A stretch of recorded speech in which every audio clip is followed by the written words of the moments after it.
अस्सलाम वालेकुम, कैसे हैं आप लोग। आज मैं आपके लिए बहुत ही ज़बरदस्त बालूशाही की रेसिपी लेकर आई हूँ। बाज़ार से ज़्यादा मज़ेदार बालूशाही आज हम घर में बहुत ही आसान तरीके से बना के तैयार करेंगे, छोटी छोटी टिप्स और ट्रिक्स के साथ। तो चलिए रेसिपी की तरफ चलते हैं। बेकरी से भी ज़्यादा मज़ेदार बालूशाही बनाने के लिए एक बाउल में 2 टेबलस्पून घी ऐड कर दिया है। अब हम इसमें ऐड कर देंगे 1/4 टीस्पून बेकिंग सोडा, 1 चुटकी हम इसमें नमक ऐड कर देते हैं। 1 कप भर के हम इसमें मैदा ऐड कर देंगे। तो आप देख सकते हैं एवरीडे वाला जो कप होता है वो पूरा 1 कप भर के मैदा मैं इसी बाउल में ऐड कर देती हूँ। तो इस 1 कप मैदे से ढेर सारी बालूशाहियाँ हम बना के तैयार करेंगे। तो पहले हम इस मैदे को अच्छी तरह से घी में और इन सारी चीज़ों में मिक्स कर लेते हैं। इतना मिक्स कर लेंगे कि इसकी एक मुट्ठी सी बनने लगे, इसकी बाइंडिंग होने लगे। तो यहाँ पर हमने मैदे को अच्छी तरह से मिक्स कर लिया है और आप देख सकते हैं इसकी कितनी ज़बरदस्त सी एक मुट्ठी सी बन रही है। अब मैं इसमें ऐड कर देती हूँ 2 टीस्पून भर के दही। दही को भी हम इसमें अच्छी तरह से मिक्स कर लेते हैं। तो दोस्तों अब बस हमें थोड़ा थोड़ा सा पानी ऐड करना है और इसको अच्छी तरह से मिक्स कर लेना है। तो हमें आटा नहीं गूंदना है, बहुत ज़्यादा हमें इसको मिक्स नहीं करना है। बस हमें इतना ही मिक्स करना है कि पूरा आटा अच्छी तरह से बाइंड हो जाए और थोड़ा थोड़ा सा पानी ऐड करते जाएंगे और इस तरह से मिक्स करते जाएंगे। तो यहाँ पर हमारा आटा बिल्कुल अच्छी तरह से मिक्स हो चुका है। तो हमने इसको बिल्कुल भी नीड नहीं करना है, बिल्कुल भी गूंदना नहीं है। आप देख सकते हैं कि ये बिल्कुल इस तरह से आटा हमारा हो चुका है। इसको हम इस तरह से तोड़ तोड़ कर आपस में एक दूसरे के साथ मिक्स कर लेते हैं। तो बस इस तरह से हमारा आटा गूंद चुका है। इसको कवर करके 15 मिनट के लिए छोड़ देते हैं। जब तक हमारा आटा सेट हो रहा है हम यहाँ पर एक शीरा तैयार कर लेते हैं। तो यहाँ पर 1 कप भर के मैंने चीनी ले ली है। चीनी को एक कढ़ाई के अंदर ऐड कर देती हूँ और इसके साथ ही आधा कप मैंने यहाँ पर पानी ले लिया है।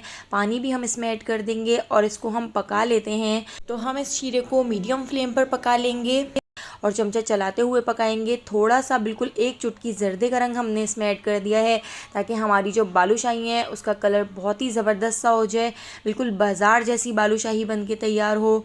और अब मैंने यहाँ पर कुटी हुई इलायची भी इसमें ऐड कर दी है।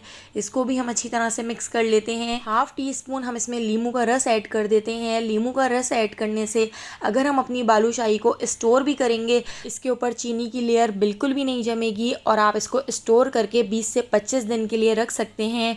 तो इसको भी हम अच्छी तरह से मिक्स कर लेते हैं। तो आप देख सकते हैं चीनी अच्छी तरह से इसमें पिघल चुकी है, अच्छी तरह से चीनी इसमें डिज़ोल्व हो गई है। तो बस अब हमने इसको पका लेना है। थोड़ा सा इस शीरे को गाढ़ा होने तक पका लेना है। हमें इसका 1 तार 2 तार नहीं बनाना है, बस हमने इस शीरे को थोड़ा सा गाढ़ा करना है।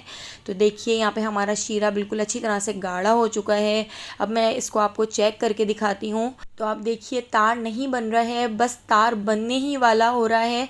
तो बस इस स्टेज पर मैंने गैस के फ्लेम को बंद कर दिया है। तो यहाँ पर हमारा शीरा तैयार है। इसको ढककर हम साइड पर रख देते हैं। इतनी देर हम अपने आटे को चेक कर लेते हैं। तो देखिए आटा भी 15 मिनट में बिल्कुल अच्छी तरह से सेट हो चुका है। तो बस अब हमने क्या करना है, इस तरह से आटे को बिल्कुल हल्का सा नीट करना है और हाथ से इस तरह से हम प्रेस करते हुए इसको थोड़ा सा बड़ा कर लेते हैं और इसको इस तरह से कट करके दूसरे हिस्से को इसके ऊपर रख के दोबारा से प्रेस करेंगे। फिर दोबारा से कट करके दोबारा से हम दूसरे हिस्से को इसके ऊपर रख के प्रेस करेंगे। इस तरह से 6 से 7 बार आप करेंगे तो इसकी जो लेयर हैं वो बहुत ही ज़बरदस्त सी आएंगी और बिल्कुल ज़बरदस्त बेकरी स्टाइल हमारी बालूशाहियाँ बन के तैयार होंगी। जिस तरह की बाज़ार में बालूशाहियाँ मिलती हैं तो उसी तरह की बालूशाहियाँ आज हम बना के तैयार करेंगे। ज़बरदस्त सी लेयर भी आएगी और खाने में बहुत ही क्रिस्पी और अंदर से बहुत ही रसीली होंगी। अगर आपको मेरी रेसिपी पसंद आ रही हो तो प्लीज़ लाइक ज़रूर कर दीजिएगा और अगर अभी तक आपने मेरे चैनल को सब्सक्राइब नहीं किया तो सब्सक्राइब भी कर दीजिए। पूरे आटे को इस तरह से हमने रोल कर लिया है। इस तरह से रोल करने के बाद अब हम इसकी कटिंग कर लेते हैं। तो जिस साइज़ की भी आपको बालूशाहियाँ बना के तैयार करनी है उसी साइज़ की आप इसकी कटिंग कर सकते हैं। छोटे साइज़ की बनानी हो तो छोटे साइज़ के पेड़े आप इसके निकाल सकते हैं। तो इस तरह से हमने एक पेड़ा निकाल लिया है और अपनी हथेलियों की मदद से हम इसको इस तरह से घुमा लेंगे। इस तरह हथेलियों से घुमाने से इसकी लेयर भी अच्छी आएगी और घुमाने के बाद इसको थोड़ा सा प्रेस करेंगे और अपने थंब की मदद से इस तरह से इसमें सुराख कर देंगे। तो आप फिंगर की मदद से या किसी भी आप इस तरह से इसको सुराख कर सकते हैं। इस तरह से इसमें होल्ड करने के बाद इसको हम साइड पे रख देते हैं। यहाँ पे हमारी सारी बालूशाहियाँ बनकर तैयार हो गई हैं।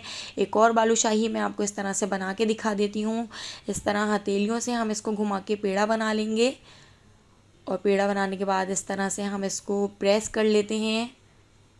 प्रेस करने के बाद बीच में इस तरह होल कर लेंगे। तो आप देखिए 1 कप मैदे से ढेर सारी हमारी बालूशाहियाँ बनके तैयार हो रही हैं। तो मैंने इनको थोड़ा छोटे साइज़ का बनाया है क्योंकि ऑयल में जाकर ये थोड़ी सी फूल भी जाएंगी। तो इसके शेप की अभी बिल्कुल भी टेंशन नहीं लेनी है। ऑयल में जाकर ये बिल्कुल परफेक्ट और ज़बरदस्त सा इसका शेप हो जाएगा। लेयरिंग भी अच्छी आ जाएगी। एक कढ़ाई के अंदर ऑयल डाल दिया है। ऑयल बिल्कुल ठंडा है, बिल्कुल भी हमने ऑयल को गर्म नहीं किया है। लो फ्लेम पर हमने एक छोटी सी गोली बना के इसमें डाल दी है। जब ये गोली थोड़ी सी ऊपर आ जाएगी तो हमारे ऑयल का जो टेम्परेचर होगा वो बिल्कुल परफेक्ट हो जाएगा। तो देखिए गोली ऊपर आ चुकी है। अब ठंडे ही ऑयल के अंदर, मतलब बहुत ज़्यादा ऑयल गर्म नहीं है, तो बस लो फ्लेम पर मैं सारी की सारी बालूशाहियाँ इस ऑयल में डाल देती हूँ। तो आप देख सकते हैं जैसे ही मैंने बालूशाहियाँ डाली हैं तो ऑयल के अंदर हल्के हल्के से बबल्स आना शुरू हो गए हैं। तो बस लो फ्लेम पर ही हमने इन बालूशाहियों को अच्छी तरह से सेक लेना है। जब ये नीचे से सिक जाएंगी तो इसको फॉक की मदद से मैं पलट कर दूसरी तरफ से भी सेक लूँगी। तो बिल्कुल लो फ्लेम पर 20 से 25 मिनट में हमारी बालूशाहियाँ ज़बरदस्ती सिक कर तैयार हो जाएंगी। तो आप देखिए इस तरह से फॉक से मैंने इसको पलट दिया है। इस तरह से पलट कर आगे पीछे से हम सारी बालूशाहियों को बहुत ही ज़बरदस्त सा कलर आने तक सेक लेंगे। तो बिल्कुल लो फ्लेम पर हमें ये बालूशाहियाँ बना के तैयार करनी है। लो फ्लेम पर बनाने से ऊपर से बहुत ही क्रिस्पी और अंदर से भी बहुत अच्छे तरीके से सिक जाएंगी। तो आप देखिए कितना ज़बरदस्त कलर आ चुका है, कितनी ज़बरदस्त सी बालूशाहियाँ बन के तैयार हो गई हैं। इनके ऑयल को रिलीज़ करके इसको मैं एक टिश्यू पेपर के ऊपर निकाल लेती हूँ। तो हमारा शीरा यहाँ पर थोड़ा सा ठंडा हो गया था, तो थोड़ा सा बिल्कुल मैंने इसको गर्म कर लिया है। इतना गर्म कर लिया है कि मेरी उंगली इसको बर्दाश्त कर सकती है। तो इसके अंदर देखिए मैंने सारी बालूशाहियाँ इस तरह से डाल दी हैं। 15 मिनट के लिए बालूशाहियों को मैंने शीरे के अंदर छोड़ दिया था। तो यहाँ पर हमारी ज़बरदस्त सी बालूशाहियाँ बनकर तैयार हो गई हैं। मैं आपको एक तोड़ कर दिखाती हूँ। अंदर से देखिए कितनी रसीली, ऊपर से क्रिस्पी। आप इसके ऊपर इस तरह पिस्ता लगा सकते हैं और चांदी का वर्क भी हमने लगा दिया था। अगर रेसिपी पसंद आई हो तो लाइक कर दीजिएगा और मेरे चैनल को सब्सक्राइब करना बिल्कुल भी मत भूलिएगा। आने वाली वीडियो तक मुझे दीजिए इजाज़त। अल्लाह हाफिज़।